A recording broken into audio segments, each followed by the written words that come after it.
and welcome back to the HQ. Today, we're going to be reacting to the fall of Emmy Jones, the Sonic community's evil queen. Now, this one requires a bit of background context for me. I've been working on some scripted content for a bit now because I want to just produce some videos about subjects that I'm interested in. Something I want to do and something I've been working on for a little bit. One of those subjects was about the various histories of Sonic's English voice actors. And in a section about that, I was going to prominently cover Sonic and Tails R, a radio show produced by Emmy Jones that had Sonic's English voice actor Ryan Drummond involved in it. And the fact that I never got around to actually making that video, and then all this stuff came out, makes me feel like I dodged a bit of a bullet. So let's dive right into all of this stuff about Emmy Jones, or Emu Emmy as some people know her, and let's just see just how bad it gets. Now, Charles and Jeannie never thought they would hear the words "I'm pregnant" coming from their 16-year-old daughter, Emily's mouth. On this day, the world would be introduced to Emmy Jones. From the moment She was I on found out I was Dr. Phil? pregnant, I knew right away there was nothing else going to change my mind, Jesus. that I was going to get this baby.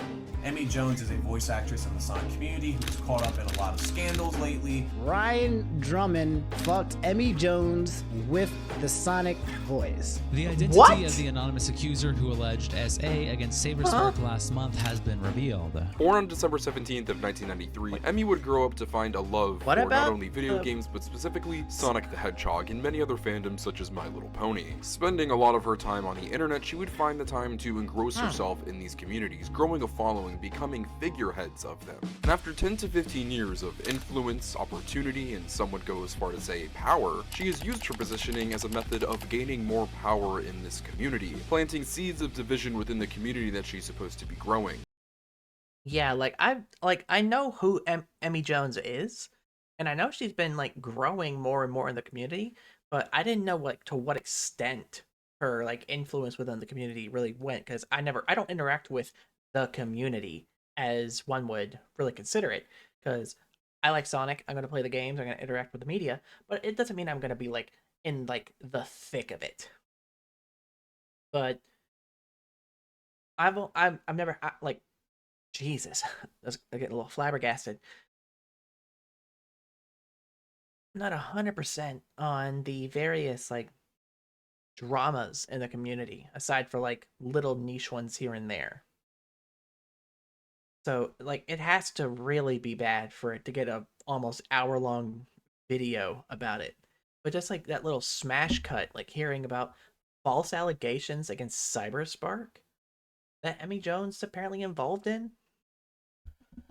Yeah, we're already off to a bad start. Deceiving her audience, betraying friends, and ultimately attempting to ruin the real lives of people she simply didn't end on good terms with as a method of revenge. I'm sure as many of you have noticed over the past few months, the mask that Emmy Jones has been wearing for this time has almost completely evaporated. But for years, that mask has slowly been cracking, many people trying to get through that the person that Emmy makes herself out to be has never been who she is. Over the 30 years of the Sonic franchise's existence, we've seen many notable figures, but I believe, and I say with good authority, that Emmy Jones might be the first villain that it has seen. An evil queen, if you will, that has risen up the ranks, using the persona of a sweet, innocent girl to connect herself with the inner circle of the people who are behind her favorite franchise, befriending fellow large community figures and then beheading them at the slightest showing of unloyalty, and using her audience by spreading lies all for the purpose of money Don't do that to gain. him. This is the fall of Emmy Jones, the Sonic community's evil queen.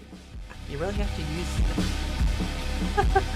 What's with the fucking... well, I'm not going to disparage someone else's editing.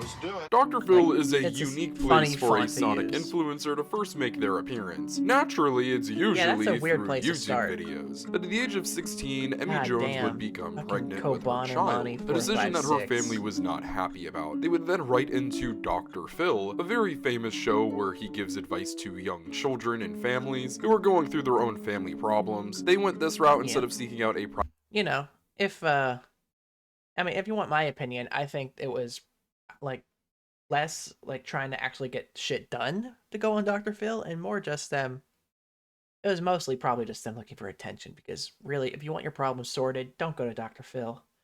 Like, go to like either an actual counselor or talk out like an adult. Don't go to Dr. Phil. You're not going to get anything done by trying to go on a TV show. Private professional, I think it should be stated first up that Dr. Phil is a terrible, awful show. While there are some true characters that have graced the screen and that too deserve to be called out for being awful children, Emmy, along with a lot of other kids on this show, are just confused and lost teenagers who are being humiliated in front of millions of people on national television. And Emmy was one of these kids who decided herself that she did not want to abort or give her kid up for adoption. At the age of 17, she would eventually give birth to her daughter Lucy. And I just want to state this here, we will not be discussing her child for the duration of this video. Not only does she play little to no role in the story that we're going to be telling, but also in any of the drama or controversy. But let alone that, she is a child and does not deserve to be drug into this. But after these events, she would go on to live a relatively normal life, graduating high school, which she previously thought she wasn't going to be able to do as a teen mother, as well as working jobs. Things were pretty normal at that time. But this is around the...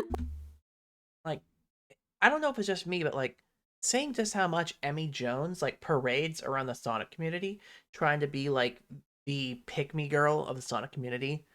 I don't know, like just now through a drama video, finding out she has a kid and has had a kid since she was 17, and she's still running about trying to be this figure in the Sonic community and doing all of this shit while at the same time having a kid.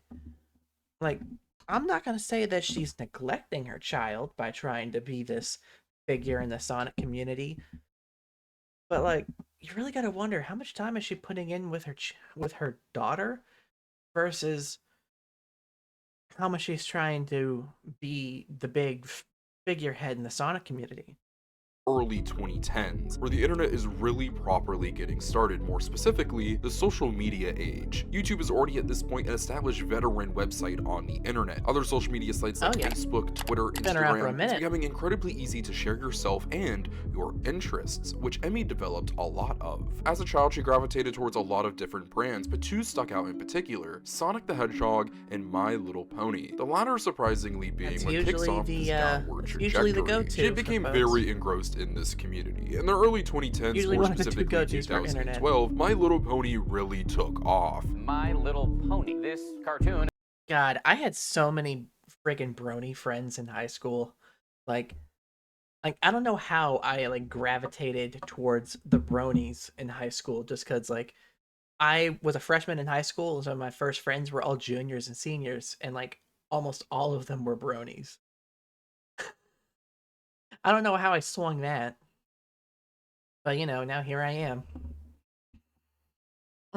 About pastel ponies has developed a cult following. In 2010, My Little Pony Friendship is Magic would debut on the Hub, which would later go on to be rebranded as Discovery Family. The show would run for almost an entire decade. It would go on to be one of the most defining cartoons of that time, rebirthing what was... And then everybody flipped their shit when it went to the new generation, and it fell off super hard because everybody preferred Friendship is Magic, and when they tried to do the new thing, nobody wanted it. Essentially just a glorified toy line into a pop culture juggernaut, specifically having a grip on the internet. Communities would be born across the various social media platforms we discussed, eventually cultivating an actual real-life conventions taking place, all completely being fan-run. After starting up podcasts, doing music covers, and engaging with fans on social media, Emmy Jones would go on to be one of the most well-known people in the My Little Pony community. And even if you don't know much about My Little Pony, I assure you almost certainly heard the term brony. This is a term largely used to define male fans of the My Little Pony franchise, which was an extremely fast and large growing demographic thanks to the recently released television show. And another large prominent creator would rise amongst the My Little Pony community around the same time as Emmy, that being none other than YouTuber SaberSpark. Around this time, SaberSpark had a decent following, SaberSpark is 20 to 25,000 this early, which around this time was a solid number to have on YouTube. But today, in 2025, SaberSpark SaberSpark is one of, if not the biggest animation-centric YouTuber on the entire YouTube platform, sitting at over 2 million subscribers, pulling in absolutely I've seen some monster views. SaberSparks, But back in the 2010s, I keep things were a getting little them more in my modest, I and the keep two getting would them in my eventually meet and recommendations. become friends in the summer of 2012. The two would speak on Skype Wow. quite frequently, mainly about the show, The keeping two things biggest relatively brony- friendly, but the big- eventually two things biggest got personal. pony The two were fans. discussing their normal lives, and the fact of Emily being a mother was brought up, and how she was no longer with the father of her child. The father of this baby, who, by the way, is broken up with you, right? He's gonzo.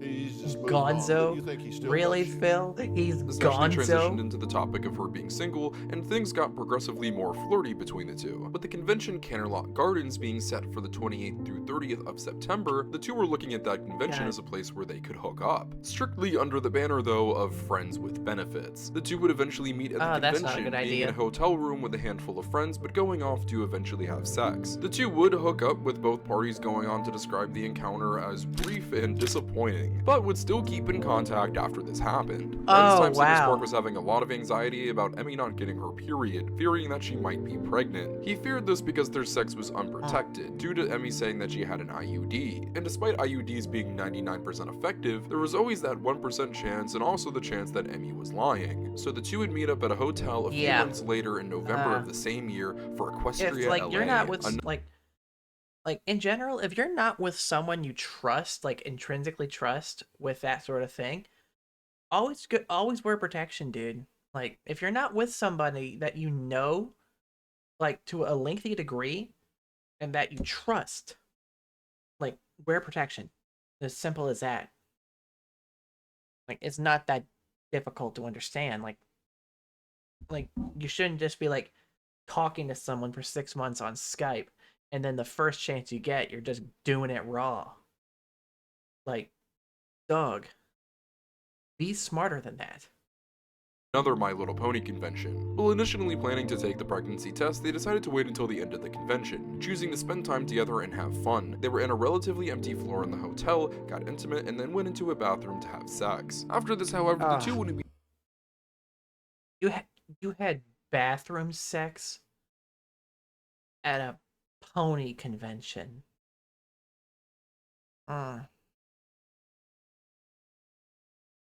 Oh Lord, necessarily close during the we're off convention, to a only really having wild one brief start. interaction after a screening of the Brony documentary in downtown Disney. As SaberSpark was leaving the theater, he would look over, and once when they made eye contact, she would awkwardly fall down a wall, seeming to have some kind of medical issue, according to him. But after the Disney staff stepped in and gave first aid to Emmy, Saber would eventually leave, and the two would meet up on the final day of the convention so that Emmy could take her pregnancy test, which came back negative. Confused by Emmy's recent behavior and hesitancy to take the pregnancy test, that's good, at SaberSpark least. was questioning a lot about her, and eventually pulled away from her, not texting back anymore and eventually unfollowing her on Twitter. The two at this point obviously were not on great terms, with Emily being quite upset at SaberSpark for essentially ghosting her. This made convention.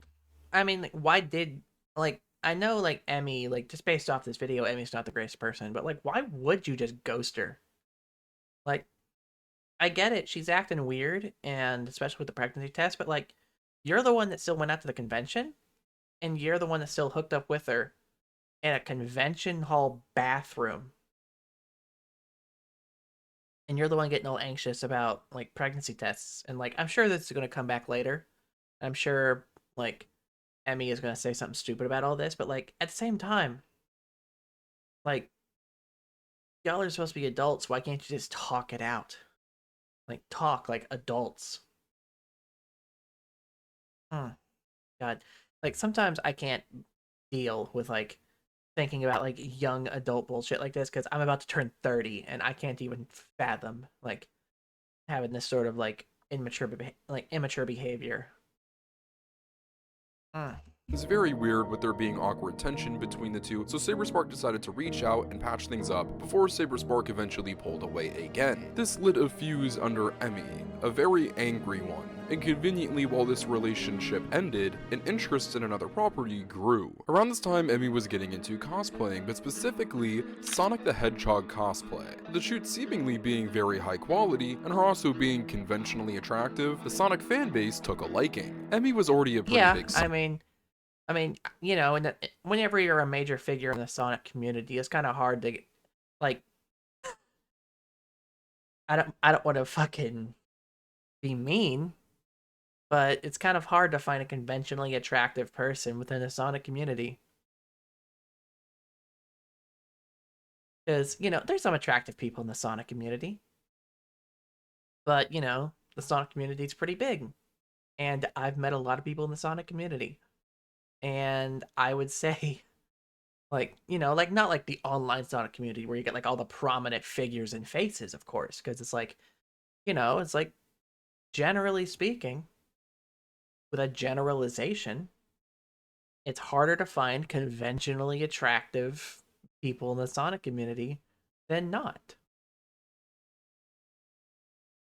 Which, again, it's not like a dig or body shaming or anything like that. It's just a fact because typically, like, especially with like the Sonic community, we are very much a nerdy ass community. And I'll full on go in there. It's like, I'm not the most conventionally attractive person. I'm working on that. I'm working out a bit more. I'm changing up my estrogen this Friday from the pills to shots, so that'll work a little bit quicker, and hopefully I get some more smoothing and um, like just adjustments to my face within the near future to be a little prettier. Because I was all that's like even before I started my transition, I was always a very pretty, girly face kind of person. So it gets even prettier. But at the same time, it's like I wouldn't like. I don't know if it's just self-esteem issues for me, but I wouldn't call myself conventionally attractive. Like compared to someone like I don't know, like Emmy Jones, because Emmy Jones might be a shitty person, but she's also a conventionally attractive person, and that's just a fact. But still hard pass because shitty people don't deserve it. Sonic fan, and with her becoming recently disillusioned with the My Little Pony community, it seemed like the perfect time to jump ship to another fan base. And while a lot of the community was eating up her cosplays, there was one individual who wasn't. Lizzie Silvas, a longtime Sonic the Hedgehog fan who did cosplay and largely credits the Sonic character for helping get her through a brain tumor. This is an objectively powerful story, and a lot of people within Sega or people associated with the Sonic brand took a liking to Lizzie for this reason. But Emmy became very popular very fast. You have to remember, the Sonic community to this day is very much so a boys club. The most popular influencers are male, and that was even more the case back in the day. So when a cute little white girl pops onto the scene and loves Sonic the Hedgehog, wearing spandex cosplay, engaging with the community, and ready to network with larger influencers, Lizzie not only found her cosplay derivative, but took Emmy as a threat, swiftly blocking her on Twitter and going about her business. While all this was going on, Emmy was befriending some pretty big name creators and influencers in the Sonic scene during the mid-2010s, specifically Matt Mannheimer, the former owner of Tails Channel. If you were a Sonic fan, you are most likely familiar with Tails Channel, whether it's right now and them having a large presence on social media, or when they were a massive, almost conglomerate Sonic corporation on YouTube. I used to follow Tails Channel a lot for mostly my Sonic news and whatnot. But these days I just kind of get it wherever from Twitter. I don't really watch news Sonic channels on YouTube anymore. Unless something big happens and I want to find all the information in one place.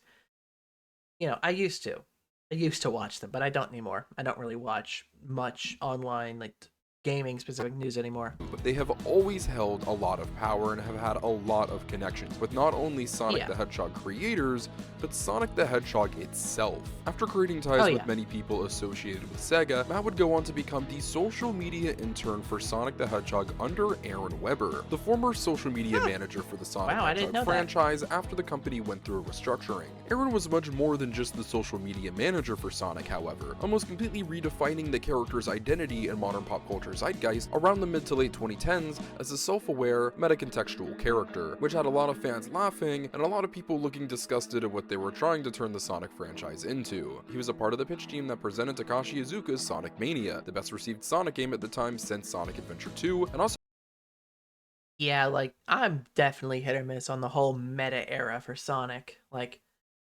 The whole idea of Sonic being this meta-contextual thing, it really did not work the best. It was funny in some places, not so great in other places. And I feel really it could have done they could have done better.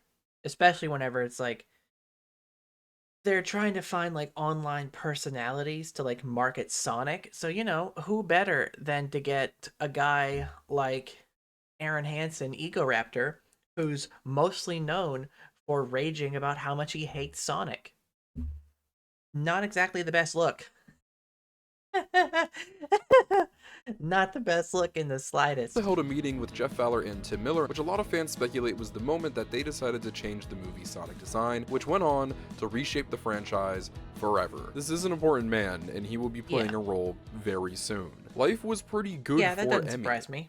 Around this time, she noticed that Lizzie blocked her. Confused as to why, she added Tails' channel and YouTuber Steven Nux, which directly led to dogpiling. Not just that, but truly a really fucked up reply came after saying, jealous of attention. She feels she should be getting attention for beating cancer when I'm just a pretty cosplayer. A truly fucked up and heinous thing to say about somebody. And from this point forward, Lizzie vowed revenge on Emmy Jones. Now, while yes, Emmy did start this situation off incredibly poorly, recruiting creators and their fans to attack her and tweeting an I don't know how the hell Emmy Jones got as far as she did after something like this. Like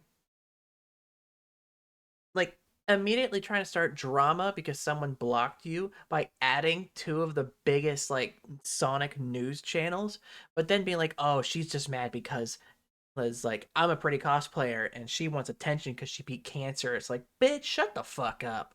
Shut the fuck up, bitch. Incredibly insensitive comment. Lizzie to this day has made it her mission to destroy Emmy Jones, creating an at this point one-sided relationship with her where she has harassed, stalked, even sent the cops to her home. I've called the police station before and they gave me the number, and it's happening by this person. Her name's Elizabeth, and she's been stalking me. Now it should be noted that Lizzie is not mentally well, and I think that comes off quite apparent, but at the same time that does not excuse the actions of Lizzie. Well, yes, she was wronged and horrible things were done and said to her, it does not excuse a lot of her actions after that point. A lot of other videos on Emmy Jones on YouTube cover a lot of Lizzie's stuff and go far more in depth in the drama between these two than we will be today, but they were almost made in cooperation with Lizzie, who isn't the most reputable source. She would even reach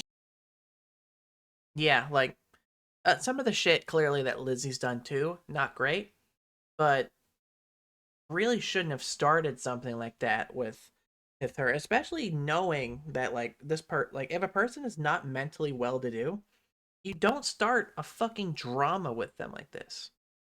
At all.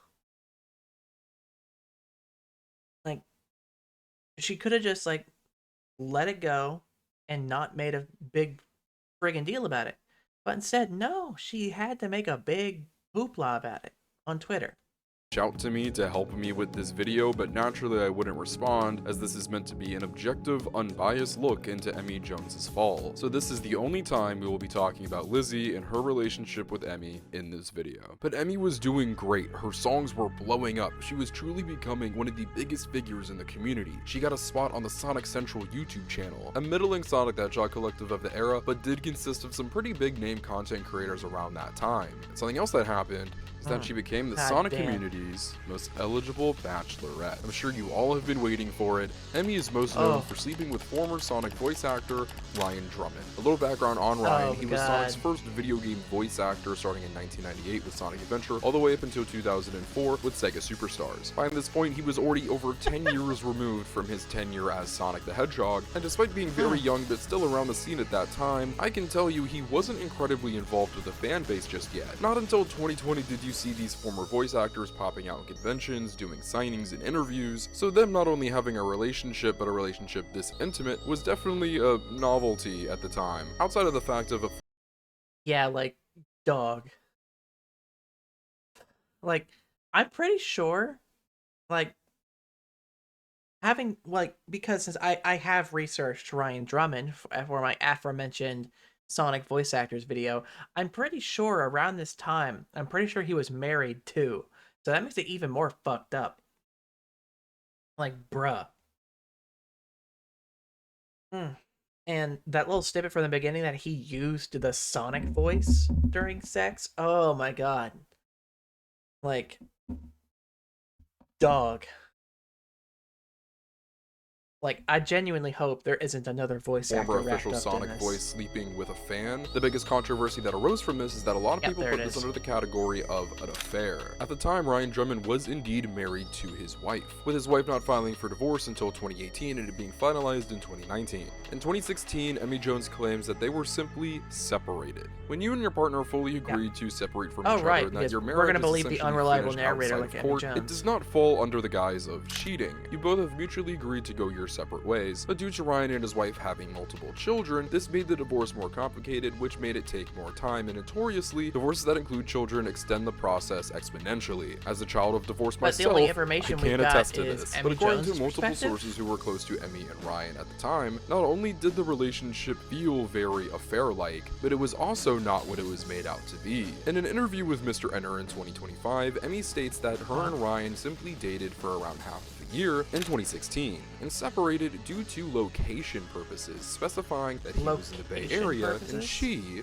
was in Los Angeles. Remember these dates. If you type in Emmy Jones GoFundMe into Google, and trust me, we will be talking about all of these and many more money-making ventures very soon, she has a GoFundMe set up for her to move. But when was this fundraiser created? Well, it was created in September of 2018, a whole 2 years after Emmy initially stated that her and Ryan got together, and these locations aren't adding up because Emmy lived in Ohio. Something you will discover about Emmy throughout the rest of this video is that she not only lies a lot, but about the smallest thing that I don't even feel like you would need to lie about. And I'm led to believe that she is lying to save face and protect her ego because her and Ryan were never really an official couple, more of a situationship, if you will. He did not give Emmy any straight commitment and would just simply fly her out to random cities in California where he was performing at the time. They would hang out in hotels, have So basically, Ryan Drummond would just be performing in certain cities and fly out Emmy Jones because he knew that she was an obsessive fan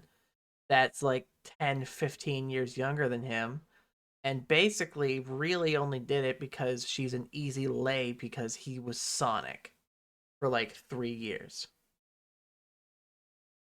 That's what you're saying. Okay. sex, and that would really be it. This all tracks because on Emmy's burner account where she detailed The her voice time with was Ryan, she would used. talk about going to see his show. Emmy by no means was living in Goddamn, California in 2016 when the relationship Goddamn, was the fact that occurring, he which was only used the described as voice. occurring for around a few months before Ryan initiated ending things and they both mutually agreed to go their separate ways. So her saying distance was the issue is not just half, but maybe even just a third true. Distance was a problem, but also she was living in Ohio, and also they were never really a defined couple. If this relationship they weren't really a was thing. not It an was affair, there was basically, nothing necessarily weird like, or moral here. This is it was just basically two adults just trying Ryan to figure Drummond their way wanting around to a weird, hook up complicated relationship. with a I kinda pretty hate that this is the fangirl. number one thing people talk about when it comes to Emmy Jones because it's usually just boiled down to haha, Sonic's former voice actor slept with a fan voice actor who's like 20 years younger than him. And also, you know, they use the voice. Only God He knows used the why somebody voice. would be attracted to the sound of Sonic the Hedgehog while getting their back blown out. But the last thing we do on this channel is kink shame. So if that's what she's into, Don't that's kink what shame. she's into.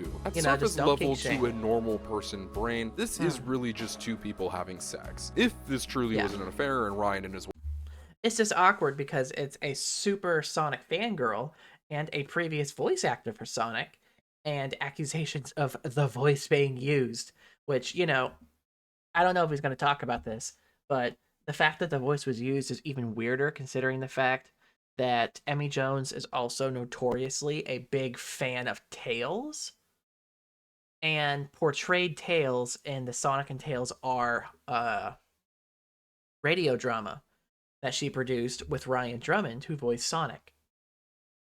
So that's very much, yeah.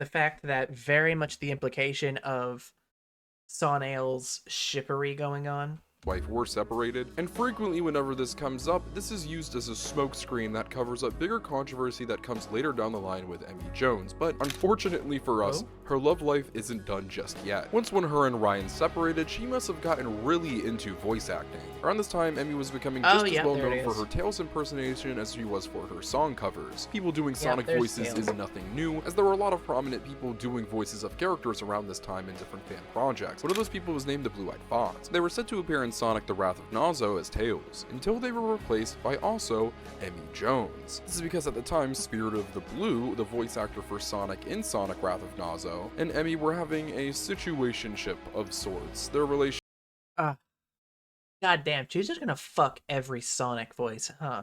Relationship was incredibly behind the scenes and not incredibly well defined, but it is largely believed that Emmy was using her position with Spirit of the Blue to replace the Blue-Eyed Fox as Tails in Wrath of Nazo and taking a job away from a veteran Tails fan voice actress. Her intimate relationship with Spirit of the Blue isn't necessarily the story here. It's her using this relationship as a way for her to get a leg up in the community and purposefully taking food off the plates of other people. But to be fair to Emmy, she was a very good Tails voice impersonator, and this helped her with a lot of connections with a lot of popular Sonic VAs, including Ryan Drummond, Pete Capella. You might know him from voicing Silver in Sonic 06, where you can see her hanging out with him while he's playing his guitar. She would become involved romantically with other community figures, whether it be proper relationships, hookups, dating, situationships, or simply leading them on, sometimes for the purpose of simply liking somebody and wanting to see where it goes, or for other ulterior motives. We're not going to speculate on any of these people unless it's public knowledge or I have gotten confirmation from sources. We're not going to speculate if Emmy Jones got with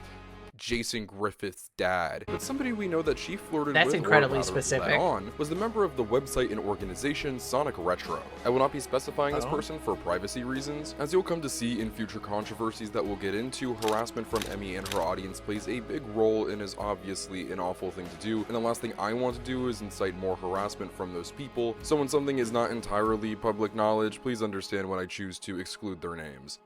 Yeah, this is a part of the story where I'm gonna need you guys to hold on to your seatbelts and maybe grab a snack. Sonic Retro is a very mysterious but also very powerful organization in the...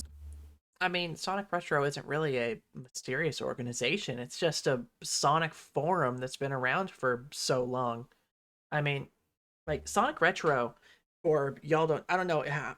No, I'm just gonna let him explain it, and if he doesn't explain everything, I'll just give my little rundown. Sonic community. Despite being a fan site, they hold a lot of power within the fan base based off of how long they've been around. People a part of Sonic Retro have been a part of the fan base since the 90s era. They are Sonic fan veterans and are very possessive over the community and franchise. This has led to great opportunity for members of Sonic Retro, including Sergio Montalegre, who would go on to become the social media coordinator for Sonic the Hedgehog, once again under Aaron Weber. Now, why am I talking about this random Sonic fan site outside of the fact that Emmy associated with one of their members? One day, Emmy was given...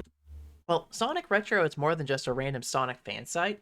It's basically like the conglomeration of like almost all Sonic fan projects in general from the early mid-2000s and 2010s. Like Christian Whitehead, the guy who made the Sonic 1, 2, and CD mobile ports that got later used in Origins and would later go on to make Sonic Mania.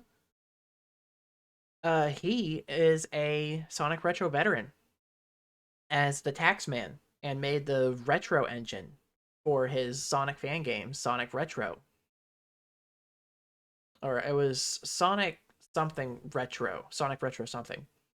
And like many people on Sonic Mania and other like Sonic projects like that are Sonic Retro alumni who made their fan games and put them on Sonic Retro. Like, there are so many fan games and ROM hacks on Sonic Retro, it's not even funny. Like, I ought to just, like, download a bunch of ROM hacks for my Genesis emulator sometime and just play them out. Because they're all on Sonic Retro. They're all over there. The script for an upcoming Sonic game by the name of Sonic Forces by none other than don't this even get me unnamed started on Sonic Sonic Retro Forces. member. How he retrieved this or got his hands on it, we're not entirely sure. There's been speculation that his Sonic Retro associate who worked at Sega at the time got him this, but once again, we're not here to speculate. What we do know is that Emmy would go on to Discord later that night and would go on to leak this script. For those around the Sonic community at the time, you would remember Sonic Forces script being leaked. And yes, it was from none other than Emmy herself. This was a draft from 2016 I'm surprised that didn't with get notes her given from blacklisted. somebody with the initials of AW.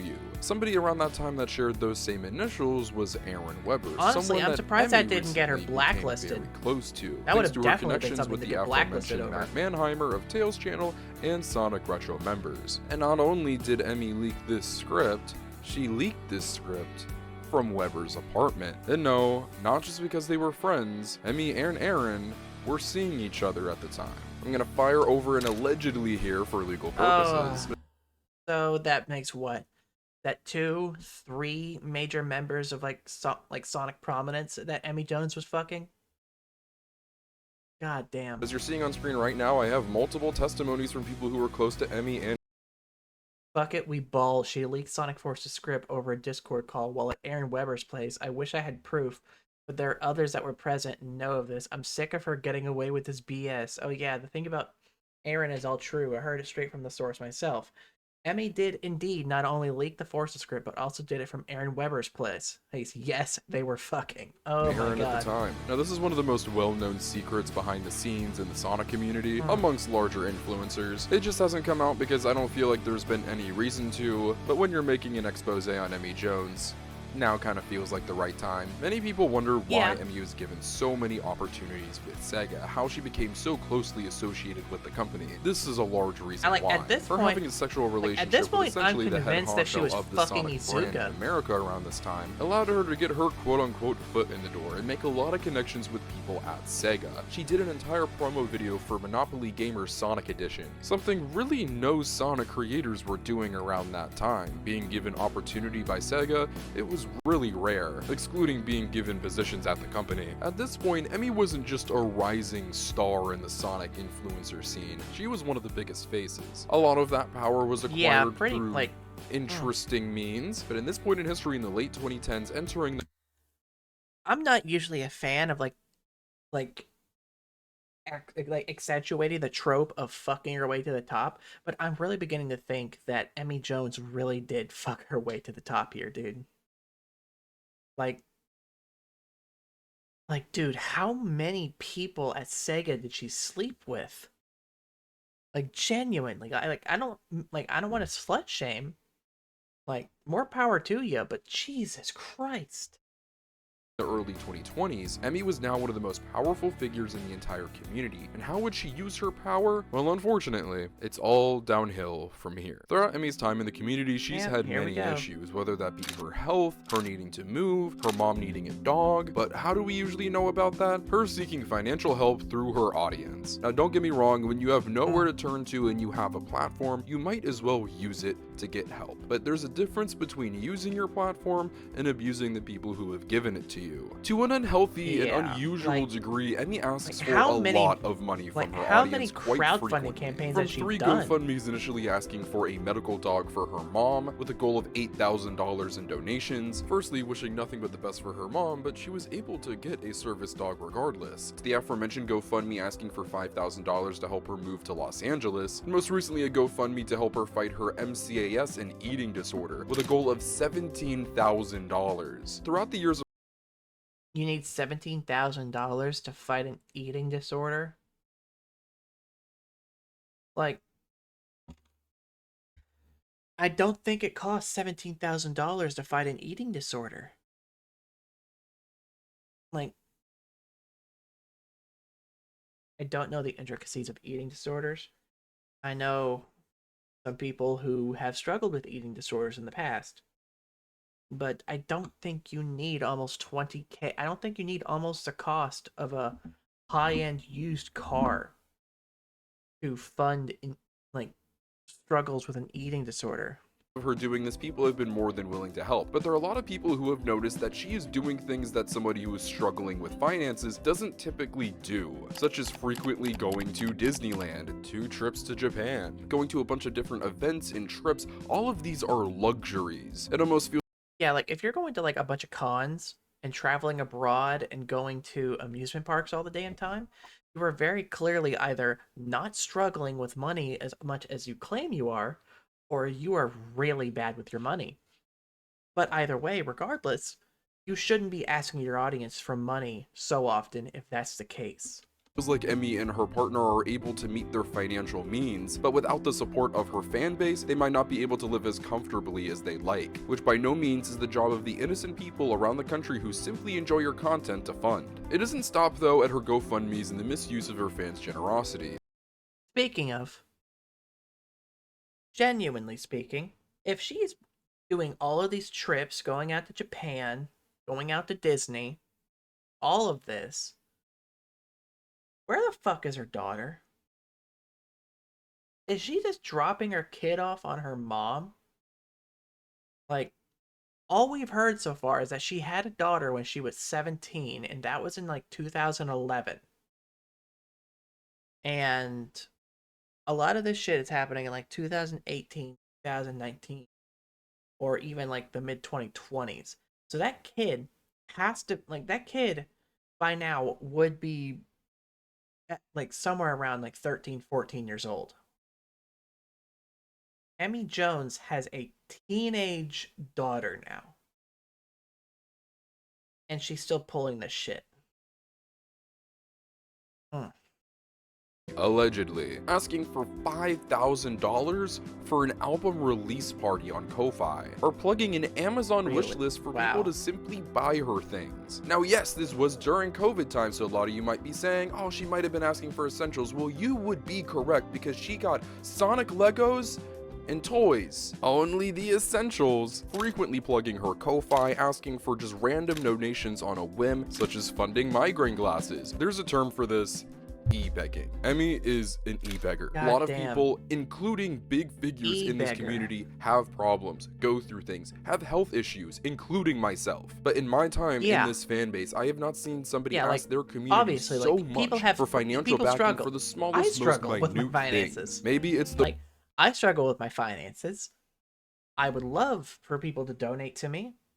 I have a hole of debt to crawl out of from supporting my disabled mother and my sister as she struggles with various like intellectual disability and to graduate high school, and putting a roof over the head of my older brother and hit my sister-in-law. But like, even though I'm in so much debt, trying to work my way out of it through various means and help my mom get on disability and all that, I don't feel right asking people for money unprompted. Like, I'll do commissions for art. It may take me a while because I work 50 hours a week on a job and I don't have all the time in the world between streaming and working and helping around the house and doing other stuff that I need to do. But I still get it done. It may take a bit, but I get it done. I just don't feel right taking money for no reason. Like, I have a Ko-fi if you want to send money to me. Like, if you want to. But, like, it's just something that's been ingrained in me ever since I was a kid. Speaking of, I have, like, the Ko-fi stream bot that posts my link every other hour. You know, if people want to donate to me, I'm not gonna, like, e-beg for it. The link's there if you want to.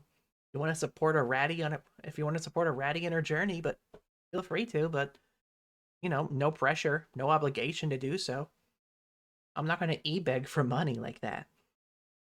But like, this chick is going around e-begging on the internet, asking for fucking Legos and toys and shit, when at this point, by 2020, she would have a 9-year-old daughter at home. Which, yeah, if you're getting toys for your daughter, sure, but you're getting a bunch of Sonic stuff for yourself when you have a daughter at home.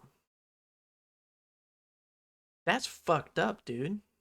the way I was raised, but I was never taught to ask for handouts. And I was especially not taught to take that money that generous people gave me to turn around and use it on luxury. Now, it doesn't stop there, unfortunately. It actually gets worse. Emmy Jones has a Patreon, of course, why wouldn't she? Where she is currently making over $400 a month. It was higher, of course, at one point, that she hasn't updated since August 3rd of 2024. The purpose of Patreon. You should be able to, like, I've tried to do this before, but you should be able to report inactive Patreons like this. Like, if someone is just making three figures monthly on a patron, and they're not producing content, they should have that shit clapped. Is to supply your fans with content, whether it be exclusive content, early access to content that will eventually become public, behind the scenes updates, what have you. But to sit there and collect hundreds of dollars from your fans and supplying them with nothing is insane. But maybe Emmy doesn't view it that way, because they are still gaining access to something.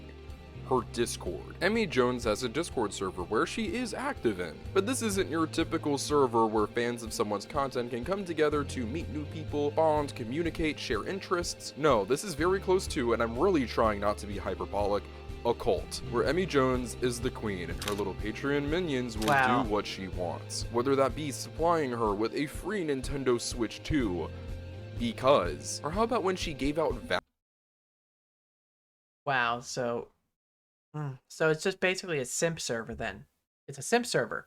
That's what it is. It's a simp server. Valentine's Day cards that were $15 each. Naturally, she started doing this little money-making scheme around February, consistently fear-baiting her fans into her taking a loss on these cards if they don't sell enough, so people bought multiple, just for months and months and months to go by until late July of that year, where she makes an announcement tossing all the blame onto her partner that he forgot to ship them. And I guess he must have forgot again, because people didn't start receiving their cards until the following year of 2025. A whole year for people to receive Valentine's Day cards. Even friends of hers, get this, were supporting her financially, giving her close to $1,000, helping her pay for trips, meals, all of this. $10 to $25 tarot readings? Here she is fear-baiting a fan that anonymously came forward to me about how she needs money because her power is about to be shut off. He sent her money numerous times through PayPal, and when her attempt at a $450 cash out didn't work, she simply tried to just get off with a 30. This is not normal behavior. I don't care what way that you try to paint this is clear financial manipulation of her audience and makes her GoFundMes all that more sketchy. Remember though, money isn't all that matters to Emmy.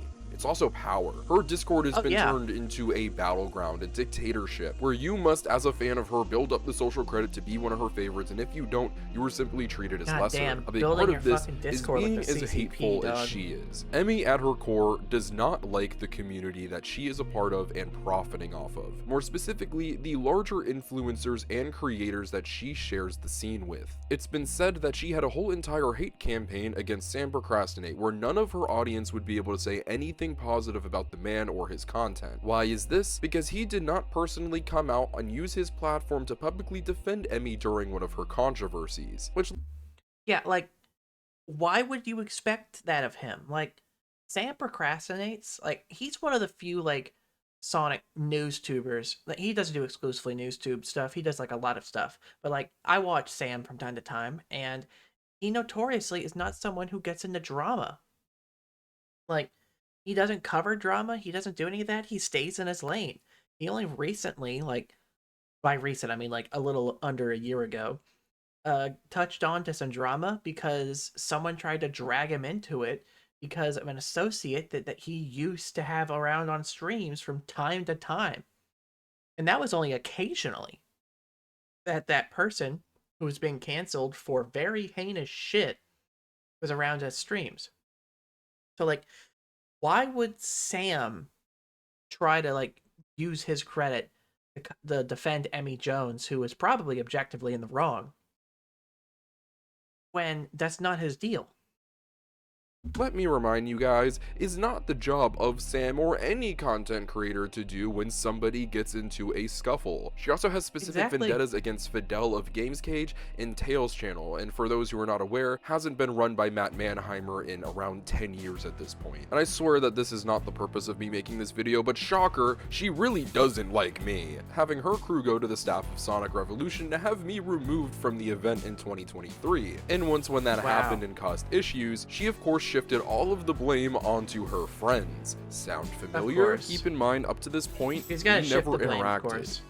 Ever. This woman is a whole 10 years my senior. I don't know why she cared so much I was there. I'm sure there were many people at Sonic Revolution who saw me and were like, oh, I don't like Speed Supersonic, and then went about their business like a normal person. And I'm sure there are many people on the internet right now who see content creators like Sam or Fidel or myself, and they do not enjoy us, our personality, or our content. But you know what they do? They go about their business and do their own thing and enjoy. Yeah, like, go about your business, do your own thing. It's like, there's plenty of creators I don't like, and I don't really I don't like the opinions of, but I'm not gonna go out of my way to make a fucking problem out of it. Like, do I like people like generalizing trans people because they have a skewed, shitty, uneducated worldview? No.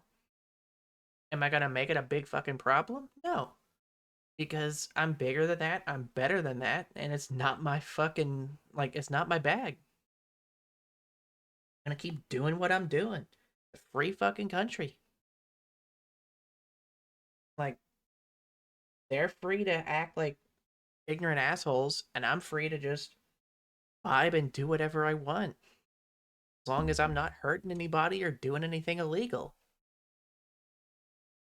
But, like, I don't know why the hell you're just gonna go after someone like that in general, regardless of what it is, or if it's serious political issues, or because they're a little too hype about Sonic for your liking.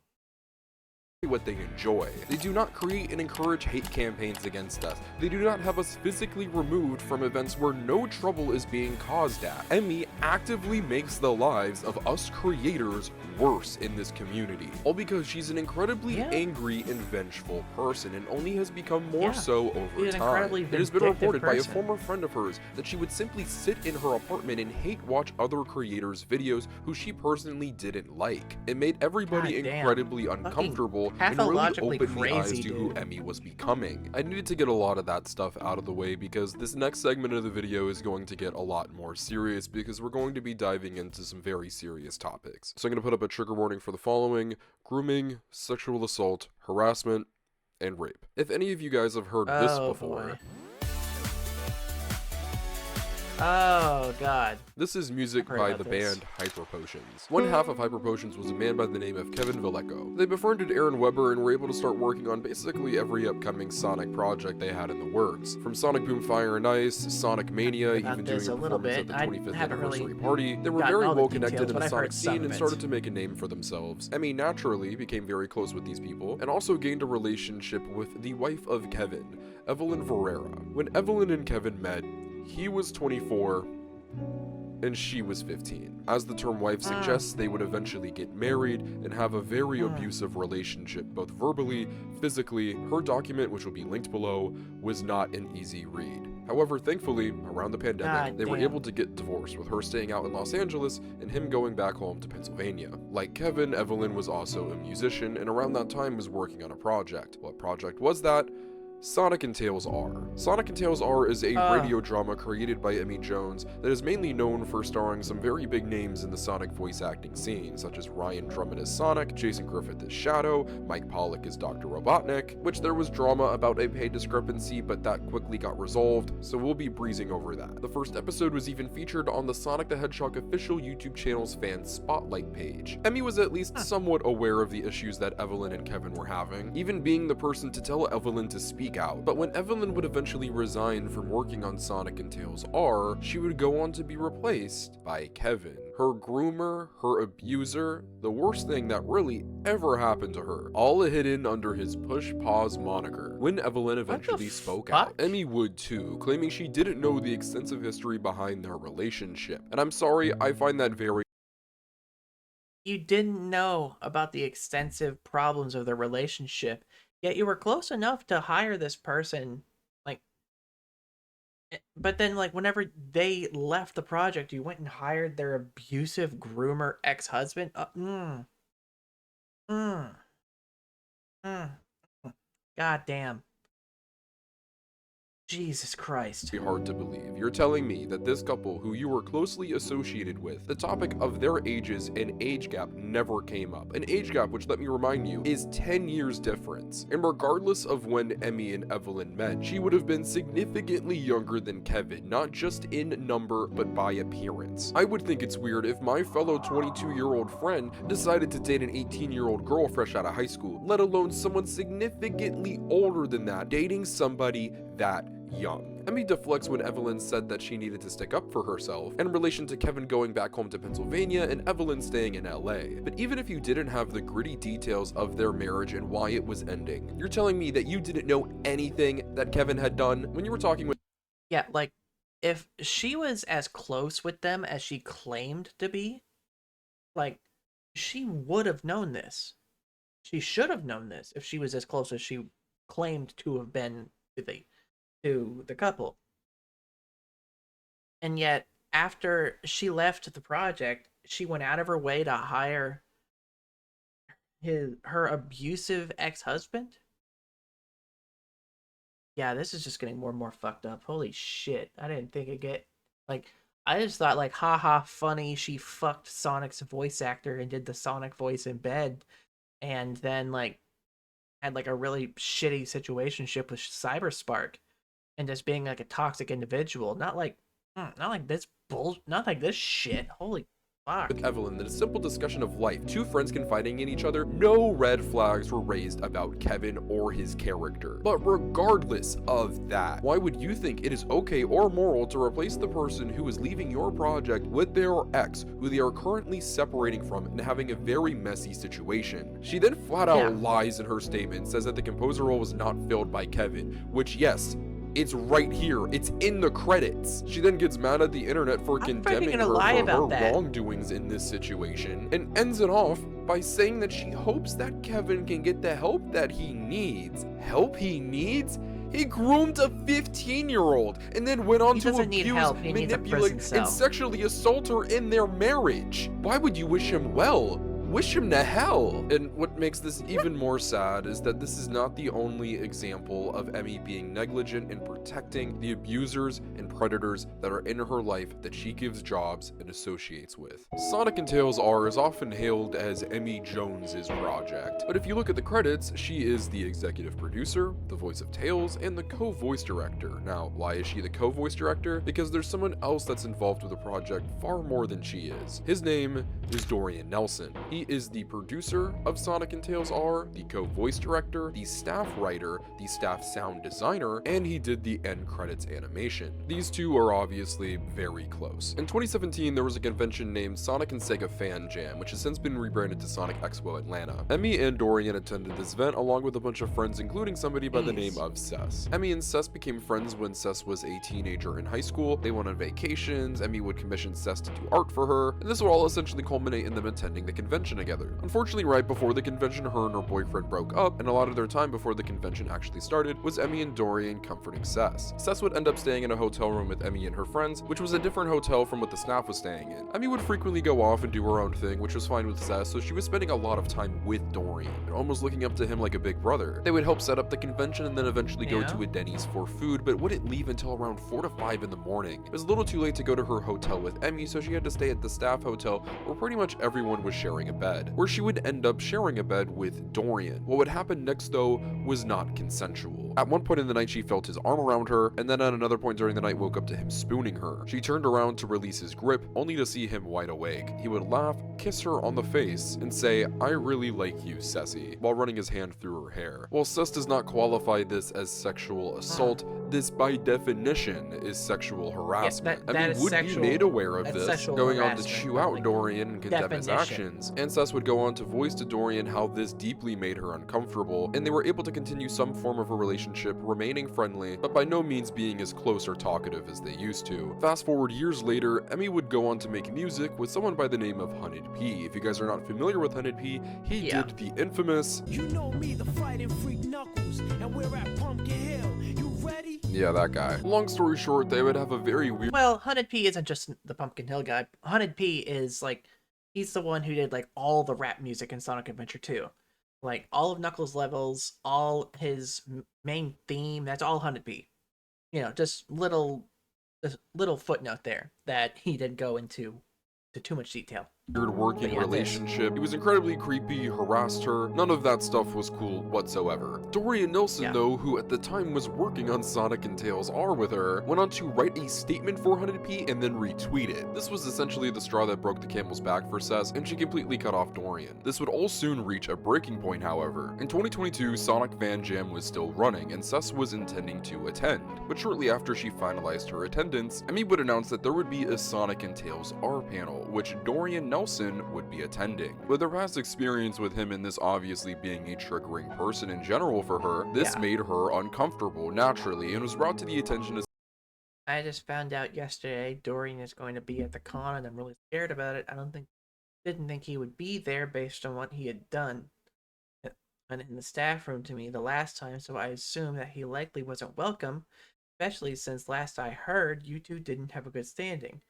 I'm truly sorry to bring any stress to your— already privy to the history between Cess and Dorian. They would eventually work something out, but the head of Sonic and Sega Fan Jam wanted to speak to Emmy and Dorian, and instructed Cess not to speak to them until they did. Time would go by with no response from Emmy, so Cess reached out to her, where she was infuriated with Cess, saying that Cess was causing problems with her health and trying to ruin her panel with Dorian, as well as putting the Sonic and Sega Fan Jam staff in a horrible position. With the head of the convention saying that Cess was blackmailing them with the threat of releasing a statement on social media if they didn't ban Dorian. This is obviously not true. She was simply looking out for her own comfortability, being around somebody who was traumatized. Like at that point, if you have the con people trying to throw her under the bus because she doesn't want to be around someone who sexually harassed her, like at that point, yeah, release a doc. Fucking put them on blast. For her, but Emmy was not having any of it. She insisted that Cess get in a call with her and Dorian, but obviously this did not make Cess comfortable. I don't know, maybe have some empathy and understanding that your friend who was violated in her sleep maybe doesn't want to get on— like, why would you want to drag someone onto a call to work stuff out with someone who like sexually assaulted someone, like sexually harassed them in their sleep? Why would you think that's a good idea by any metric? A phone call with someone who clearly traumatized her. After a few days, Emmy would go on to cancel her Sonic and Tails R panel after Dorian voluntarily stepped down. Cess was trying to make good with Emmy, apologizing as her intention was to never get her Sonic and Tails R panel ruined, but Emmy stayed quiet, didn't say anything to Cess. After all of this, Emmy and Cess would attend Sonic and Sega Fan Jam, but they would keep their separate ways. 2 days after returning from that event though, Dorian would publish a doc about how he had been falsely accused of sexual assault for years, with Emmy going on to retweet it and endorse it. Keep in mind, Cess never said that she was sexually assaulted, but she was harassed. And I think we can assume that Dorian is aware of his actions, and that what he did that night was not okay, and has to live with that guilty conscience. Remember, initially when this happened, Emmy was on Cess's side and called out Dorian, but of course, as we're aware by history, she would go on to create an entire radio drama with the man, and then later, when she felt personally slighted, went on to deny this victim's experience and call her out in a public forum, bringing incredibly personal things to light that the public did not need to know about. Emmy would have—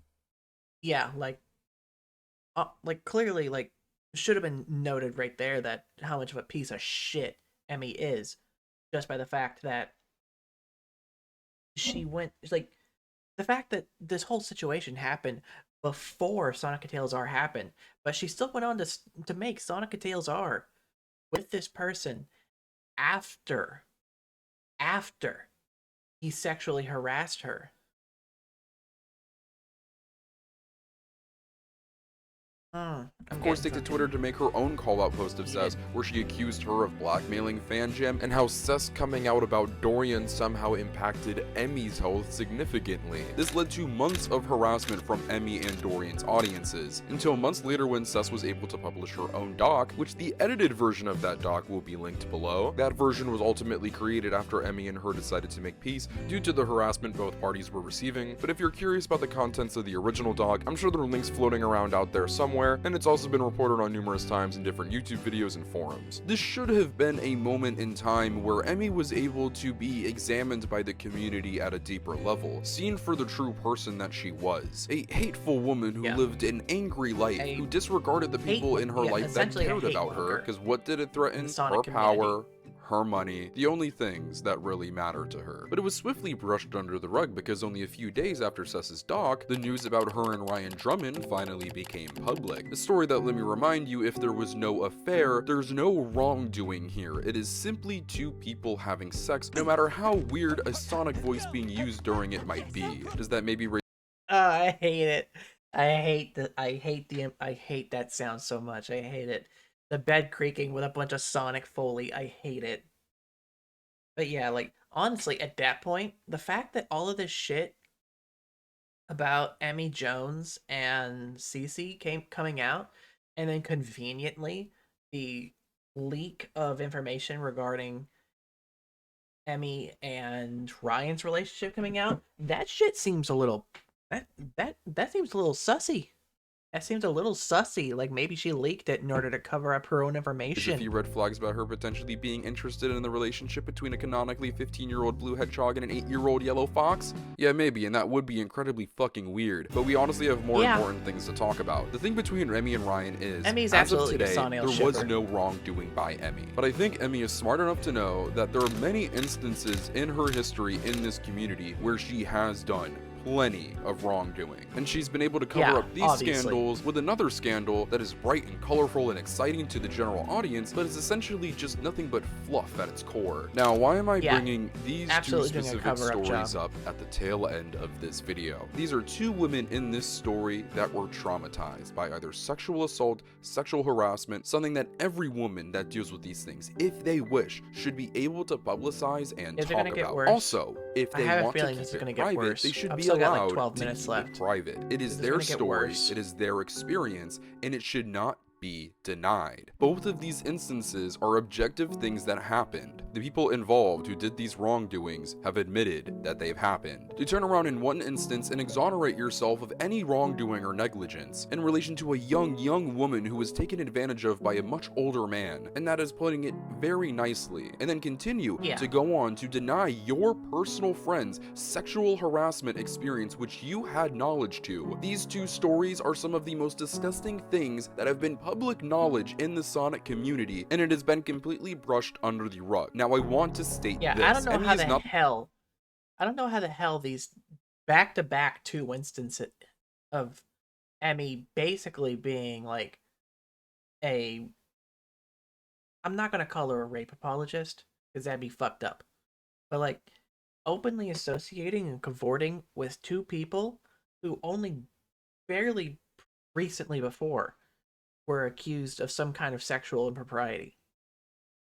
It's extremely suspect. The predator or abuser in this situation. The brunt of the backlash in these two situations should go on to Kevin and Dorian. But like I stated in a lot of the portions of this video, this is an Emmy Jones expose, and she did support, defend, platform, and protect dangerous people associated with her projects, and the Sonic community at large. A space with plenty of children and women. And this transitions us perfectly in how we got here in the first place. Let's rewind all the way back to 2012. You remember this little relationship right here? Well, now you do. Well, for over a decade, we had no idea that this relationship existed at all, until it was brought to light in 2025 by somebody anonymous. This anonymous person is accusing Saber Spark of rape on not just one, but two occasions at two My Little Pony conventions, one being Canterlot Gardens and the other being Equestria LA.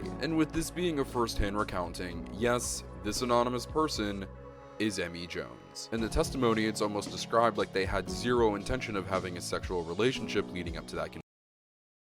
So they had a shitty, situationship, and then Emmy, 10 years later, is trying to accuse Cyberspark of rape.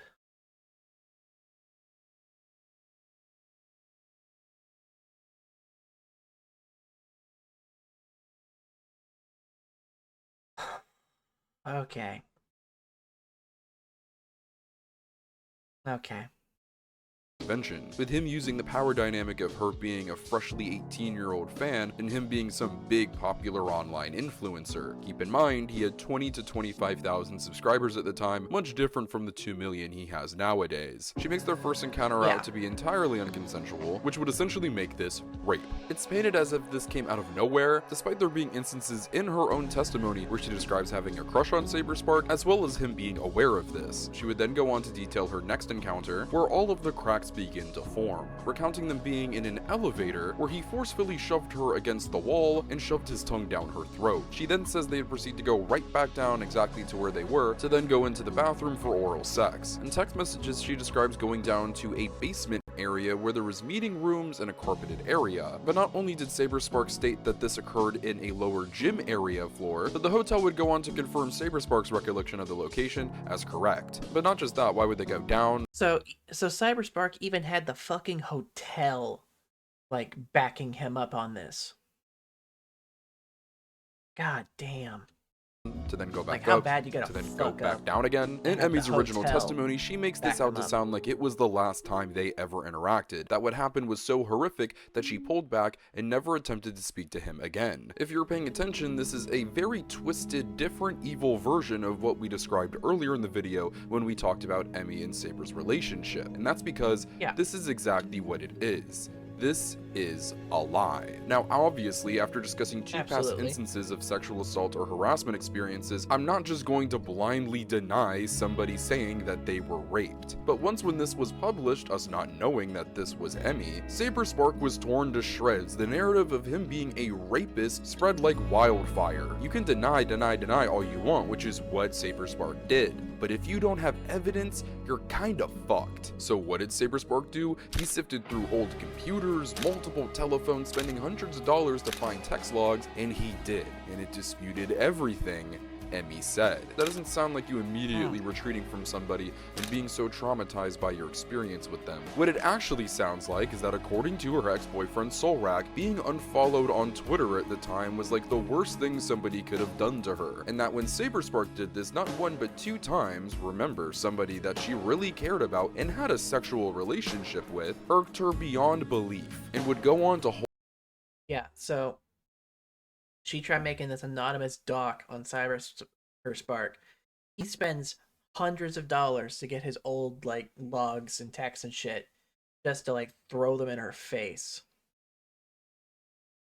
Hold a vendetta for years before inevitably attempting to destroy his life with false Emmy rape Jones is a claims fucking at a nut petty job. attempt for revenge. I'm confused, I'm sure you're confused, so many of us are just asking why. But I have a different Emmy question. Jones Here's is the a thing, sociopath. the really sad thing. Emmy Jones, not only in this testimony, but on multiple occasions has stated that she has been the victim of sexual assault in the past. I am a person with a believe all victims mentality. I hurt for her, I feel for her, I not only empathize with her.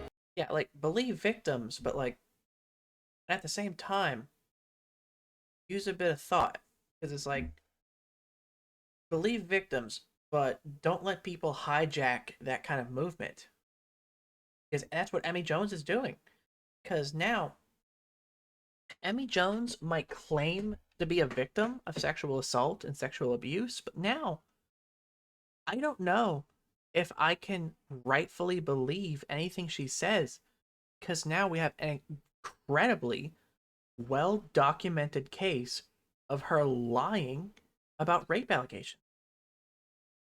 Because she put out anonymous allegations against Cyberspark with a whole doc, not even giving her name, nothing about her, just an anonymous doc on Cyberspark. And everybody tore him to shreds for it because, you know, believe all victims. But then it all came out that it was bullshit. So it's like,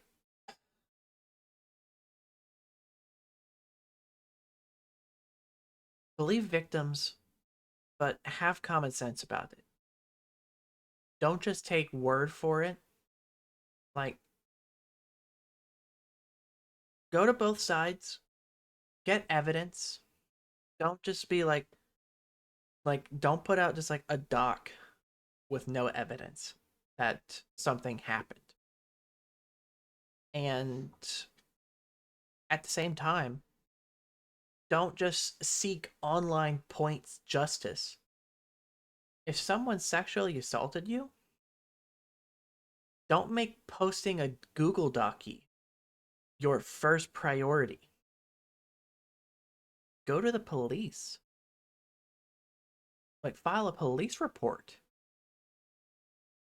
Like, I know that's not something you want to hear, but the only way you're going to get something done, like credibly done, is if you go to the proper authorities with it.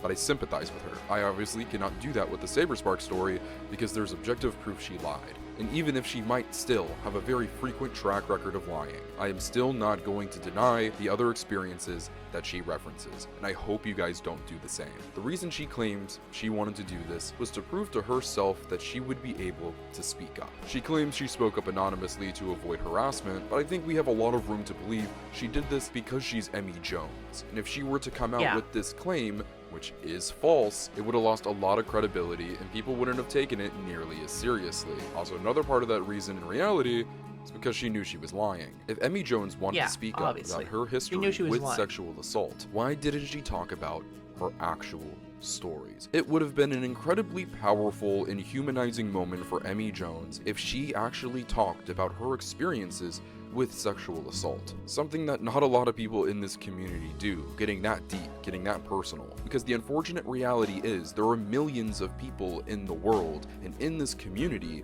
who have dealt with that and continue to do so to this day. And putting that story out there and how you ultimately overcame all of that and made if she has like legitimate like stories about sexual assault, she could have told those stories and really built like an uplifting narrative about it.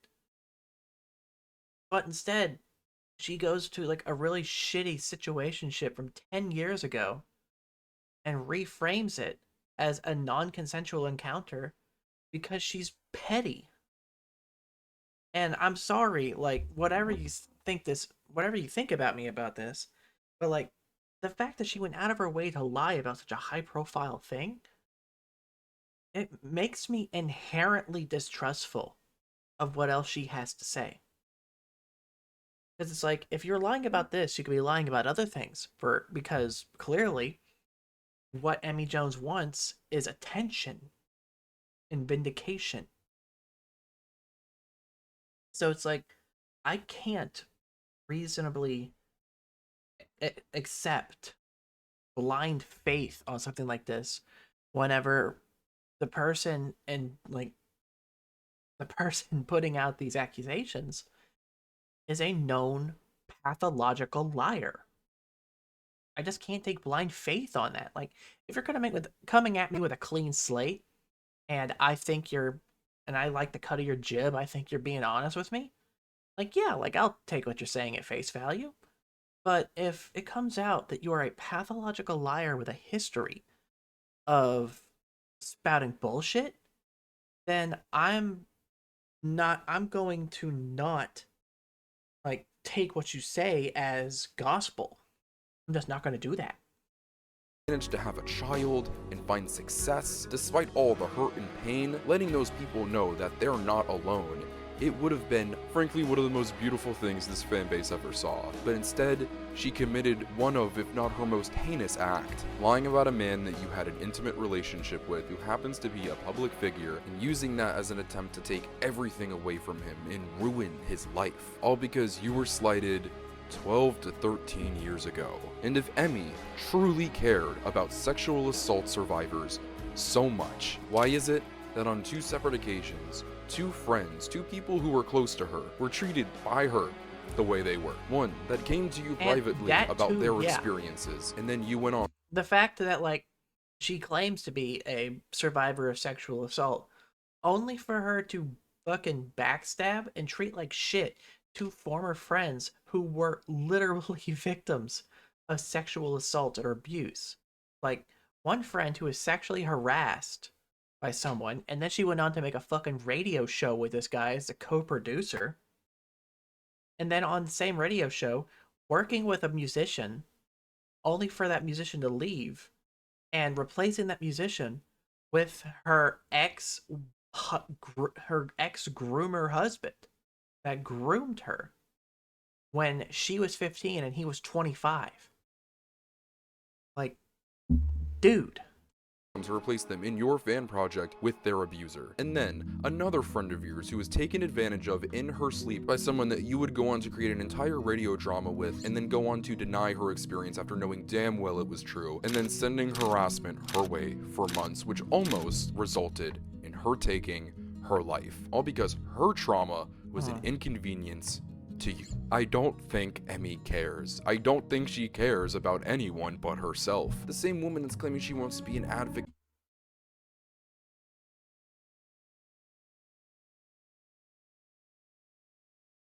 I can't even sometimes with this. Like, claiming to want to be an advocate while at the same time throwing other people under the bus. Like, you shouldn't be an advocate for anything. You shouldn't be an advocate for fucking, like, milkmen selling milk door to door, let alone an advocate for victims of sexual violence.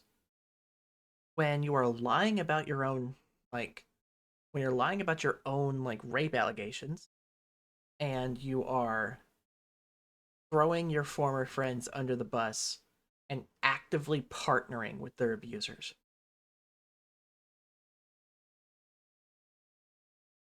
Genuinely. For sexual assault survivors and standing up for yourself, denied other people's experiences, brushed it off to the side, and then went on to lie about her own. And as I'm sure you know, when you lie about sexual assault, it only makes it harder for people who are coming forward about their experiences to be believed. She would respond to this with blanket definitions and zero evidence of this ever happening. You can talk about your medical conditions, you can talk about your mental illness, but So a bunch of wow bullshit. She gives, like, literally, like, the Webster's definition of words, thinking that's going to fix the problem, and then gives a non-apology and a bunch of bullshit answers that really don't answer any questions.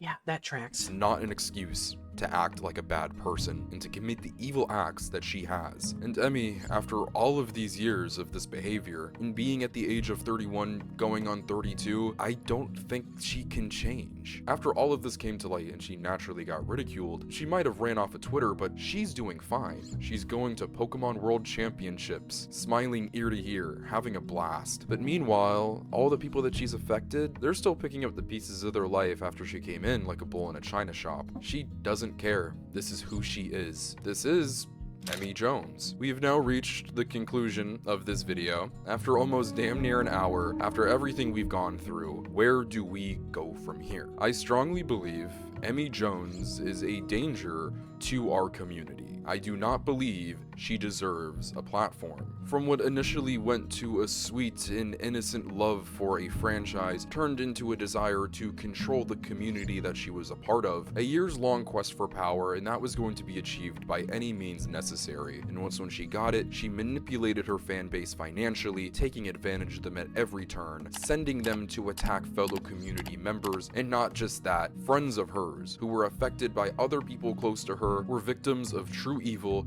and she couldn't see past her own Emmy Jones ignorance. has no Emmy, place in first this and community. foremost, is a content creator, and her content has been lackluster and middling for years. Not just that, but it's been few and far between, with so many videos Emmy being Jones, promo pieces or flat out, videos that were uploaded out of needs to necessity for just- sponsorship deals. If you're viewed as one of the top content needs creators in your genuinely to community, just part of get your out of job this is to community, supply get your off the fans internet. with content, giving back to the community just put that the fucking supports fries you in the so brat much. in the bag, What bro. exactly is Emmy Put the providing fri- us at this just put the point? fries What in the bag. purpose does Emmy at this point in 2025 exactly serve the Sonic community, because for the past few years, it feels like it has been nothing but drama and nonsense. You know what persists? Her relationship with Sega. I am a Sonic channel first and foremost, and while yes, part of my job is supplying my audience with content for them to enjoy and inevitably having them walk away with a smile or something thought-provoking about the franchise, but also I love Sonic, so I want to promote the brand, I want to see it succeed, and to see the franchise represent itself to the best of its ability with respect and dignity, and Emmy Jones being associated anywhere near that is the opposite. I hope that I was able to communicate in this video that yes, Emmy has connections with Sega, and I understand that there are friendships that extend beyond just Sonic, but to continue associating Sonic with her is doing an active disservice to this brand.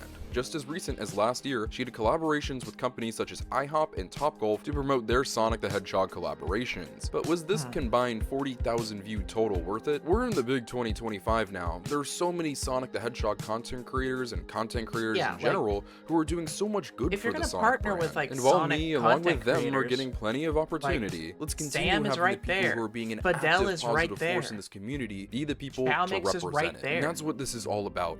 Community. Every once in a while, there will be people who come around for ulterior motives, but this community has proven to be a bright, beautiful playground where anybody can do anything they want, create any fan game, create some of the most beautiful art, create in-person community spaces where everybody can feel loved and accepted and maybe at home for the first time in forever. And that the Sonic community has been basically like the Sonic in general has been something that's been a part of my life since I was a kid. Sonic was the first video game I ever played on my older brother's Sega Genesis when I was like 3, on like a 6-pack cartridge. And I've been a part of the Sonic community since I was a young little ratty.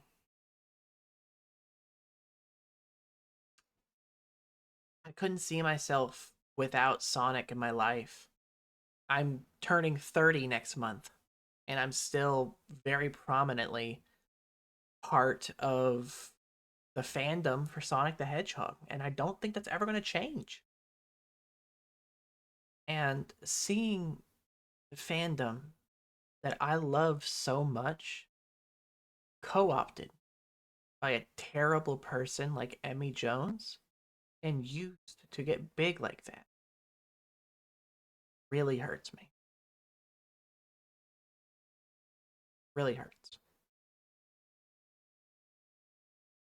That is what this is about. It's not about the money, it's not about the power, it's about me and you existing together in the same space and enjoying the things that we both love. So please, to everybody watching this video, and even Emmy, choose love. And true love will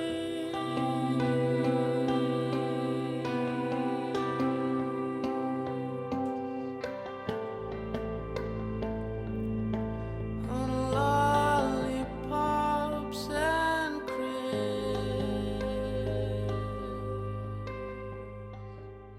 Yeah, so I think we can all pretty much agree that Emmy Jones is a terrible person and does not belong in this community. Emmy Jones needs to stay far away from the Sonic community, hopefully never to return. I don't think she should return to Twitter. I don't think she should return to the Sonic community in general. I think her connections at Sega should be severed. There's plenty of people that deserve it more than she does, because she's just flat out a terrible person.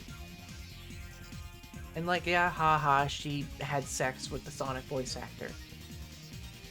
But she's also, like, levied false allegations at prominent figures in cartoon communities. And actively, like, sided with abusers in abusive relationships. I don't really have much else to say about that. I guess, you know, like, let me know what you think about Emmy Jones down in the comments below. And, you know what? Actually, no. Let's not talk about Emmy Jones in the comments down below. Let's be positive in the comments. Talk about your most uplifting stories within a community that you love, a community that you're a part of in the comments. And just be positive, and don't let someone like Emmy Jones fester your life. Hit like on the video, hit subscribe, and I will see you next time at the HQ. Bye-bye.